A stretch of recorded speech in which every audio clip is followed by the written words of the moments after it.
রমজান নিয়ে আপনাদের একটা গল্প বলবো। যেই গল্পটা শুনে আপনারা যেমন আনন্দবাজার পত্রিকার কোনো গল্প পড়ে কোনো প্রশ্ন করেন না, এই গল্পটা নিয়ে কোনো প্রশ্ন করবেন না। একটা কাল্পনিক গল্প। একজন বিদেশি ভদ্রলোক, ইংরেজ ভদ্রলোক ভারতে বেড়াতে আসেন এবং সে রমজান মাসে বেড়াতে আসেন।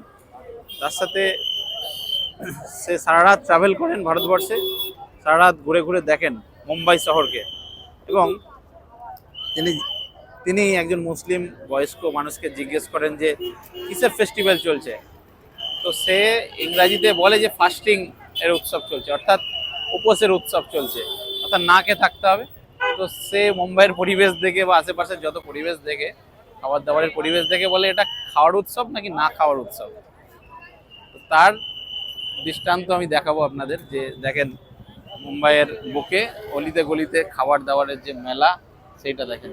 রমজানের সময় যে উৎসব মুখর পরিবেশ, রাস্তাঘাটের জঞ্জাট এবং যে খাবার দাবারের চারিদিকের পরিবেশ, সেটা কেমন হয়ে থাকে। জাস্ট এনজয় করছি বিষয়টাকে এবং আপনাদেরকে দেখানোর চেষ্টা করছি যে মুম্বাইয়ের যে উৎসব মুখর পরিবেশ, তাদের সমসাময়িক খাবার দাবার এবং জঞ্জট। এই মুহূর্তে আমার ঘড়িতে প্রায় রাত 12টা বাজতে চললো।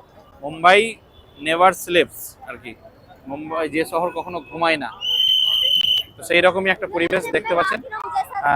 উৎসব মুখর পরিবেশ। রোজা শুধু রোজা নয়, একটা ফেস্টিভ্যাল উৎসব এ পরিণত হয়।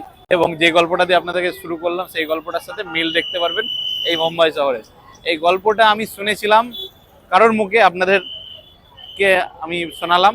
তো মুম্বাই অনেকবার এসেছি, আবারও এলাম এবং যে গল্পের সাথে যে বিষয়টা, সেটা আপনাদেরকে দেখানোর চেষ্টা করলাম। ভালো লাগছে, আপনাদেরও নিশ্চয়ই ভালো লাগবে। খাবার দাবারের চারিদিকে মেলা, জামা কাপড়ের মেলা এবং সর্বোপরি মানুষের আনাগোনা চারিদিকে দেখতে পাচ্ছেন। এই যে রাস্তাতে যারা কন্ট্রোল করছে, মহিলা ভলেন্টিয়াররা কন্ট্রোল করছে রাস্তার যে ট্রাফিক, স্বেচ্ছাসেবী একদম, কোনো ট্রাস্টের থেকে, যে দেখতে পাচ্ছি আমরা ট্রাস্টের থেকে মহিলারাই করছে। আর কি যে ফ্রুটসের মেলা দেখছেন। তো চারিদিকে একদম খাবার দাবার নিয়ে, উৎসব নিয়ে চারিদিকে একদম একটা উৎসব তৈরি হয়েছে, তাই না? খাবার দাবার